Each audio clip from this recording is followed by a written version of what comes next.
Shalom. Silakan duduk Bapak Ibu Saudara. Puji Tuhan, kita ketemu lagi. Ya, saya nggak tahu langganan di Prima ya. Minggu depan juga ya. Iya. Oke. Kalau bukan di Dayak pagi, Prima pagi ya. Oke. Nah, pada pagi hari ini saya akan menyampaikan suatu topik tentang rahasia hidup dalam kerajaan sorga. Ya, apa rahasia hidup dalam kerajaan sorga? Ketaatan. Ya, nah ini hal yang penting. Ya, memang kita tanggal 9 nanti akan memperingati hari kenaikan Tuhan Yesus ke sorga. Paulus menuliskan bahwa Yesus itu dia taat, bahkan taat sampai mati. Ya, dia adalah anak Allah, tapi Ibrani berkata bahwa dia adalah pribadi yang taat, walaupun dia anak Allah. Dia adalah anak Allah, dia taat. Nah, jadi sebagai orang percaya, ketaatan ini sangat penting. Ya, oke, coba kita lihat Matius 7 ayat 21 sampai 29. Matius 7 ayat 21 sampai yang ke-29. Mungkin kita sering ya mendengar firman Tuhan dari ayat-ayat ini. Tetapi mari kita belajar bersama-sama tentang rahasia. Ada rahasia, ada kebenaran firman Tuhan yang dalam, yang terkandung di dalamnya. Matius 7 ayat 21 sampai yang ke-29. Mari kita baca bersama-sama. 1, 2, 3. Bukan setiap orang yang berseru kepadaku, Tuhan, Tuhan, akan masuk ke dalam kerajaan sorga, melainkan dia yang melakukan kehendak Bapakku yang di sorga. Pada hari terakhir, banyak orang akan berseru kepadaku, Tuhan, Tuhan, bukankah kami bernubuat demi namamu, dan mengusir setan demi namamu, dan mengadakan banyak mujizat demi namamu juga? Pada waktu itulah aku akan berterus terang kepada mereka dan berkata, aku tidak pernah mengenal kamu. Enyahlah daripadaku, kamu sekalian pembuat kejahatan. Setiap orang yang mendengar perkataanku ini dan melakukannya, ia sama dengan orang yang bijaksana yang mendirikan rumahnya di atas batu. Kemudian turunlah hujan dan datanglah banjir. Lalu angin melanda rumah itu, tetapi rumah itu tidak rubuh sebab didirikan di atas batu. Tetapi setiap orang yang mendengar perkataanku ini dan tidak melakukannya, ia sama dengan orang yang bodoh yang mendirikan rumahnya di atas pasir. Kemudian turunlah hujan dan datanglah banjir. Lalu angin melanda rumah itu, sehingga rubuhlah rumah itu dan hebatlah kerusakannya. Dan setelah Yesus mengakhiri perkataan ini, takjublah orang banyak itu mendengar pengajarannya. Sebab ia mengajar mereka sebagai orang yang berkuasa, tidak seperti ahli-ahli Taurat mereka. Ayat yang terakhir dikatakan, sebab ia mengajar mereka sebagai orang yang berkuasa, tidak seperti ahli-ahli Taurat mereka. Aha, apa yang membedakan Yesus dengan ahli Taurat?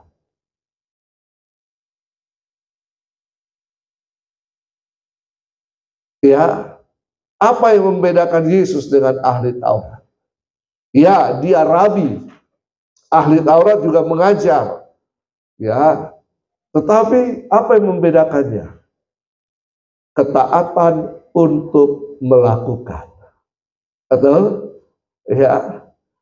Nah, kalau kita belajar ahli-ahli Taurat ini, mereka justru membuat beban yang sangat hebat bagi orang Yahudi. Mereka menambahkan dalam dekaloh itu tidak cukup hanya 10 hukum.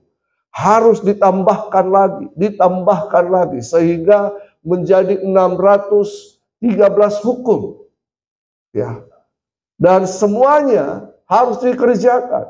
Kalau kita misalnya sudah mengerjakan hukum yang ke-100 atau yang ke-500, lalu kita hukum yang ke-501 kita tidak dapat melakukannya, kita harus kembali lagi dari awal.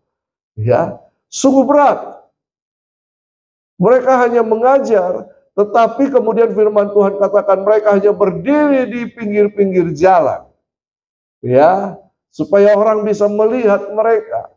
Tapi mereka tidak melakukan. Nah ini dia. Mereka tidak melakukan. Oke. Nah, rahasia hidup dalam kerajaan sorga adalah ketaatan. Apakah Tuhan tidak mau kita berseru kepadanya? Ini pertanyaannya. Apakah Tuhan tidak mau kita berseru kepadanya? Banyak ayat-ayat dalam firman Tuhan katakan, berserulah kepadaku pada waktu kesesakan, aku akan memberitahukan kepadamu. Toh? Carilah dahulu kerajaan Allah, apalagi cari, berseru, ya. Nah, kita berseru penting. Tapi biasanya apa yang menjadi isi seruan kita kepada Tuhan? Halo? Apa yang menjadi isi seruan kita kepada Tuhan?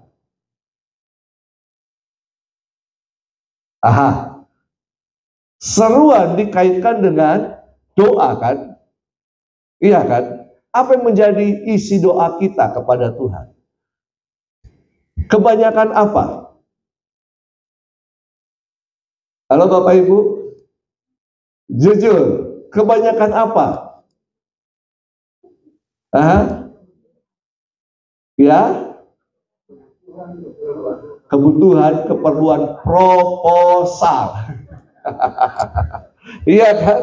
Kita sering mengajukan proposal kepada Tuhan kan? Betul kan? Isi seruan tidak salah.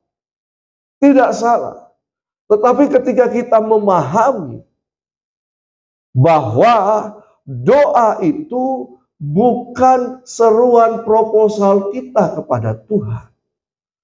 Doa dalam perjanjian lama itu memakai kata Ibrani palal. Palal. Apa ini palal? Palal itu berarti to intervene, to interpose, to mediate, judge. Artinya doa itu seperti kisah antara Tuhan dan Abraham dalam memutuskan Sodom dan Gomora. Betul? Apa yang terjadi pada waktu itu? Abraham tawar-menawar dengan Tuhan. Jadi doa itu adalah memutuskan bersama Tuhan. Doa itu bukan minta-minta. Apakah Tuhan tidak tahu kebutuhan kita? Tahu. Betul kan? Tuhan tahu. Yang Tuhan mau adalah kita melakukan kehendak-Nya. Karena berkat itu sudah tersedia. Berkat itu sudah disiapkan Tuhan. Jadi bagian kita adalah bagaimana kita sebagai orang percaya yang punya kuasa dan otoritas itu, karena ketika Yesus naik ke sorga, maka Dia akan mengirimkan Roh Kudus, betul kan? Kisah Para Rasul 1 ayat 8 berkata apa? Kamu akan menerima kuasa kalau Roh Kudus turun ke atas kamu. Petrus yang takut menghadapi banyak tantangan, tapi ketika dia menerima kuasa Roh Kudus, dia berbicara di hadapan 3.000 orang. Dan 3.000 orang bertobat. Amin. Karena ada kuasa. Jadi doa itu adalah memutuskan bersama Tuhan. Apa yang kita putuskan? Nasib keluarga kita. Apalagi lingkungan di mana kita berada. kota di mana kita tinggal. Kalau saudara dan kita semua hanya berseru, Tuhan berkati saya, dan kita lupa untuk berdoa untuk orang-orang di sekitar kita, keluarga kita, lingkungan kita, kota kita, maka yang akan pegang kendali atas kota kita dan semuanya kuasa kegelapan. Betul? Betul apa betul? Iya. Sehingga jangan salahkan Tuhan kalau kejahatan banyak di mana-mana. Karena kita orang percaya yang diberikan kuasa dan otoritas di mana kita berada. Firman Tuhan katakan apa? Usahakanlah kesejahteraan kota di mana aku kirim. Bagaimana kita mengusahakan kesejahteraan kota? Selain kita bekerja di kota ini dengan doa, kita memutuskan nasib hidup keluarga kita. Aku percaya bahwa anakku akan tumbuh dalam iman, pengharapan, dan kasih. Bukan lagi meminta, tapi menggunakan kuasa dan otoritas itu. Di dalam nama Tuhan Yesus, segala bentuk kejahatan yang ditunggangi oleh kuasa-kuasa kegelapan, aku patahkan kuasanya. Itu dia. Sehingga kita bisa bekerja dengan aman, dengan damai, hidup di kota ini. Kita bisa beribadah dengan baik. Amin. Nah, itu yang menjadi seruan kita. Tuhan mau kita berseru kepadanya, tetapi yang terjadi adalah kita kasih proposal kepada Tuhan. Nah, apakah berkarunia tidak penting? Mempunyai karunia penting. Penting. Tapi firman Tuhan katakan lebih daripada itu adalah apa? Melakukan kehendak Bapa. Tadi kan ayatnya dikatakan begini. Ya, coba. Pada hari terakhir ayat 22, orang akan berseru kepadaku, Tuhan, Tuhan, bukankah kami bernubuat? Apa ini bernubuat? Menubuat salah satunya menyampaikan firman Tuhan, kan? Betul kan? Atau menyatakan firman Tuhan kepada seseorang untuk kehidupan masa depannya. Ya. Mengusir setan. Bapak Ibu mengusir setan? Saya percaya gereja ini banyak mengusir setan. Betul kan? Iya kan? Lucifer pun diusir. Dan mengadakan banyak mujizat. Oh ya.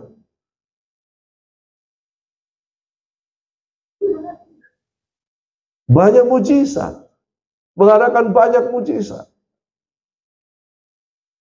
Memang Tuhan mau. Nah, ketika Roh Kudus memenuhi kehidupan saya dan Bapak Ibu Saudara, sebenarnya Roh Kudus itu memberikan karunia dalam kehidupan kita. Talenta dan karunia itu berbeda. Bakat talenta itu berbeda dengan karunia. Bakat talenta itu kita bawa dari lahir. Tapi karunia itu diberikan oleh Roh Kudus. Amin. Nah, tetapi kalau kita lihat banyak orang yang menggunakan karunia-karunia untuk kepentingannya sendiri. Nah, bukan untuk melakukan kehendak Bapa. Ada yang menggunakan karunia, kesembuhan, dan kemudian supaya orang itu datang kepada dia, bukan datang kepada Tuhan Yesus. Bukan membawa orang datang kepada Tuhan Yesus. Nah, karunia adalah sarana untuk pelayanan. Dengan mujizat, kita mengerjakan mujizat kesembuhan, kelepasan, dan sebagainya. Orang akan melihat, kenapa bisa? Kenapa ini terjadi? Oh, ada Tuhan Yesus rupanya. Mereka akan percaya kepada Tuhan Yesus. Jadi karunia-karunia ini adalah sarana atau saya katakan etalase kerajaan Allah, di mana orang melihat bahwa kerajaan Allah itu penuh dengan kuasa. Itu yang membawa orang banyak datang kepada Yesus. Kenapa demikian? Ketika Yesus kemana saja, orang berbondong-bondong ikut. Untuk apa? Melihat mujizat yang Yesus kerjakan. Berapa banyak orang yang ikut Yesus. Tapi kemudian ketika Yesus berkhotbah dengan keras, Yohanes 6 ayat 66, banyak orang yang kemudian meninggalkan Yesus. Aha, betul apa betul? Ya, orang cuma suka melihat karunia bekerja, tapi tidak mau diajar dengan kebenaran firman Tuhan. Pada landasan kekokohan iman kita, pengajaran firman Tuhan, kuasa Roh Kudus dan firman Tuhan. Jadi karunia seharusnya membawa orang untuk datang kepada Yesus dan mengenalnya secara pribadi. Jadi, apakah yang harus kita lakukan untuk menjadi bagian dalam kerajaannya? Bukan hanya berseru, bukan mengadakan karunia saja, tetapi melakukan kehendak Bapa. Katakan kiri kanan, kita harus melakukan kehendak Bapa. Amin. Jadi pada dasarnya ketika kita berdoa untuk melakukan kehendak Bapa. Pada waktu kita melayani untuk melakukan kehendak Bapa. Nah, kita lihat lagi. Melakukan kehendak Bapa. Apa itu melakukan kehendak Bapa? Bagaimana kita melakukan kehendak Bapa? Ini dia. Jadi melakukan kehendak Bapa sama dengan ketaatan. Matius 7 ayat 21 dalam terjemahan firman Allah yang hidup. Ya, kan kita punya banyak terjemahan kan? Terjemahan baru, apalagi BIMK, betul kan? Apalagi VMD, ya macam-macam, termasuk firman Allah yang hidup. Dari Matius 7 ayat 21 berkata begini, tidak semua orang yang memanggil aku Tuhan akan masuk surga. Yang menentukan ialah apakah mereka taat kepada Bapa-Ku yang di surga atau tidak.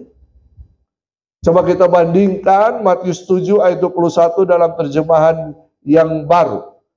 Ya, bukan setiap orang yang berseru kepadaku, Tuhan, Tuhan, akan masuk dalam kerajaan surga, melainkan dia yang melakukan kehendak Bapa-Ku yang di surga. Ialah yang menentukan ialah apakah mereka taat kepada Bapa-Ku atau yang melakukan kehendak Bapa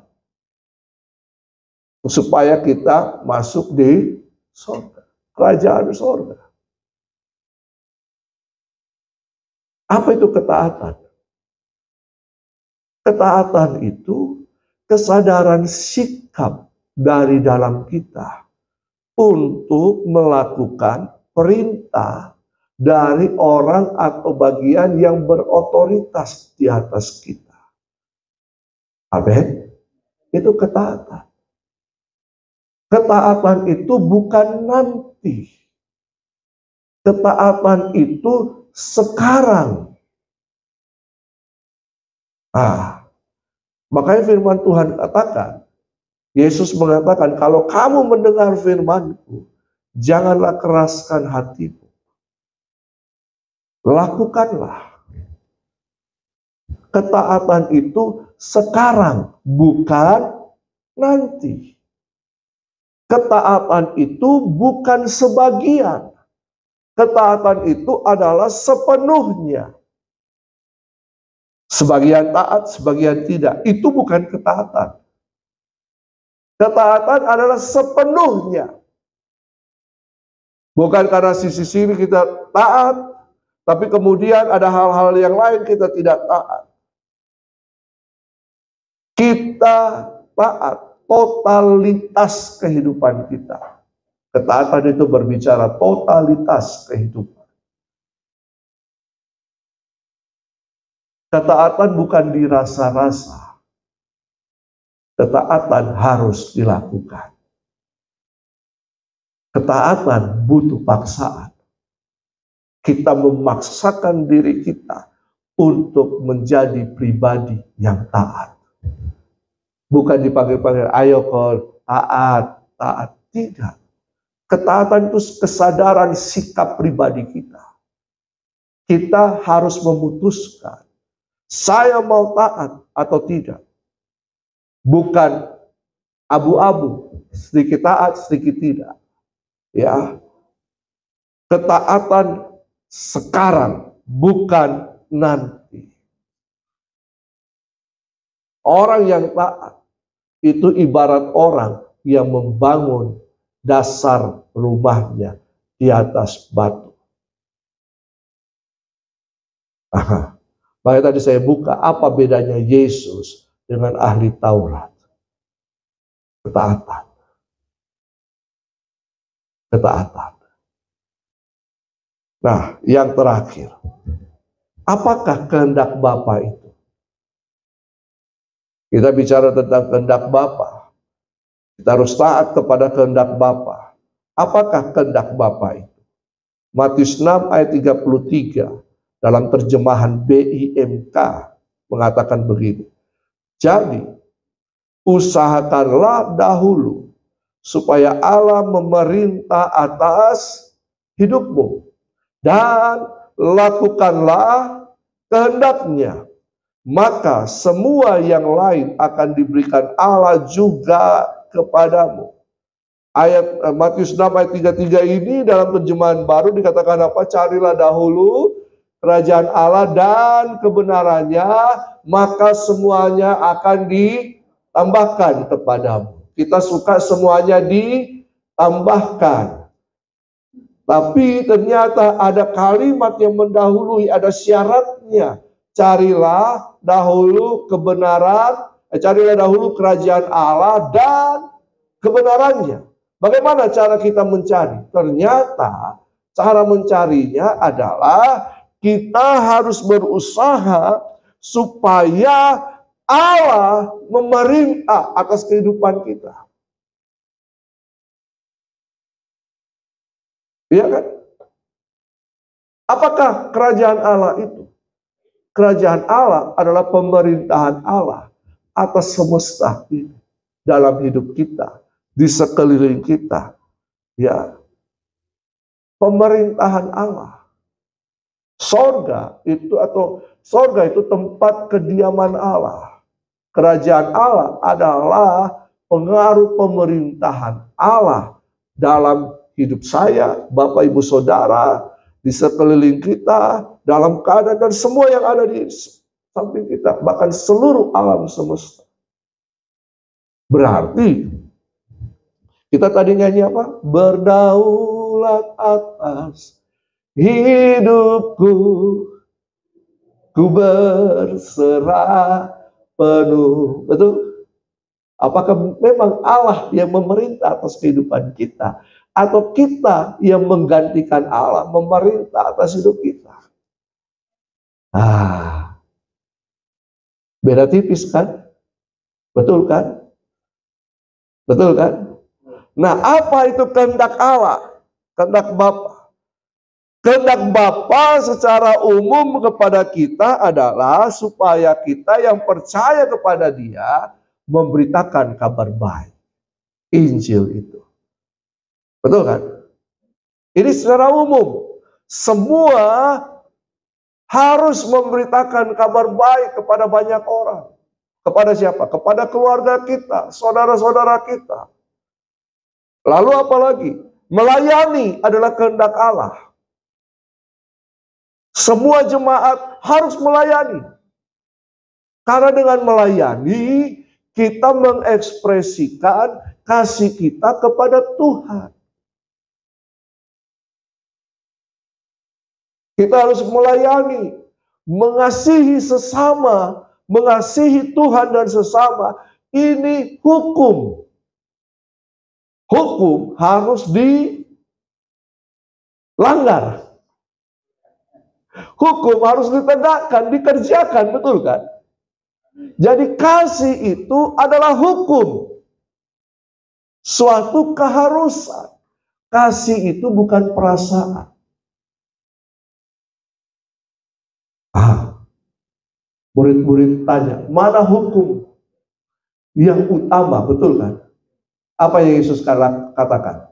Kasihilah Tuhan Allahmu, kasihilah sesamamu manusia. Pada kedua hukum ini, kepada itu terletak seluruh hukum, kan? Bergantung semua hukum. Kasih itu adalah hukum. Nah, kasih bukan perasaan. Kasih karena dia hukum harus dikerjakan. Memberi juga termasuk kehendak Bapa. Beri hidupmu kepada Tuhan. Persembahkanlah tubuhmu sebagai persembahan yang hidup, yang kudus, dan yang berkenan. Berarti kalau kita memberi hidup kita kepada Tuhan, seluruh kehidupan kita, apa yang kita punya bukan milik kita. Milik siapa? Milik Tuhan.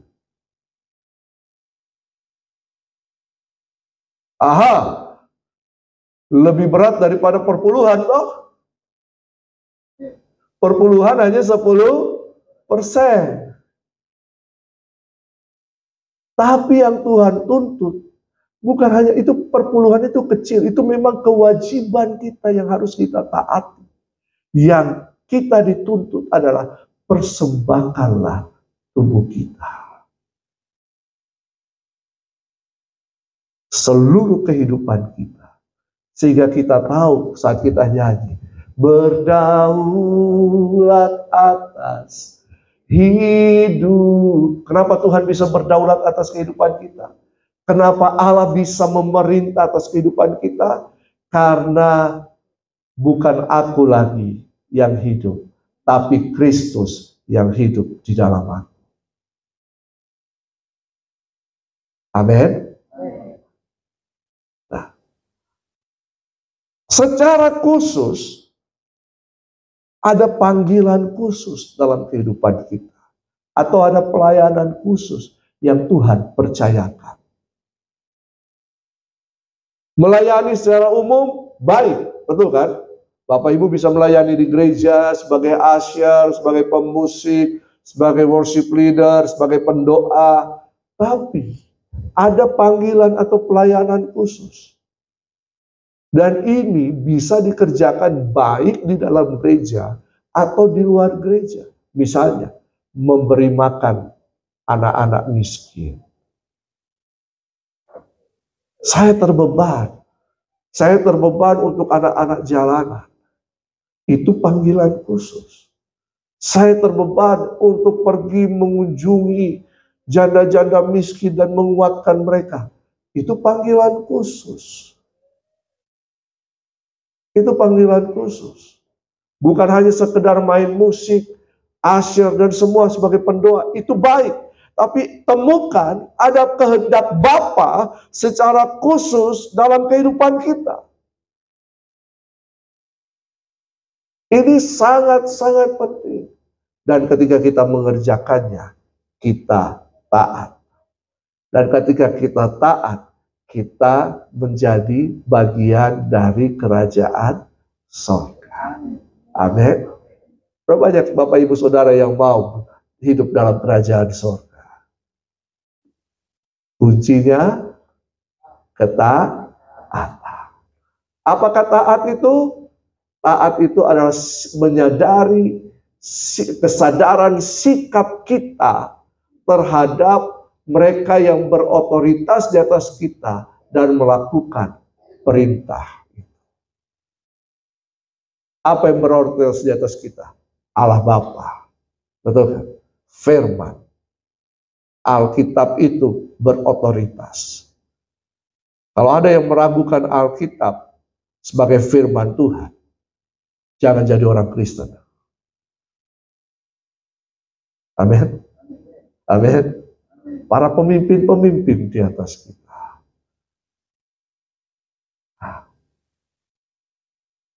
Mari kita berdoa.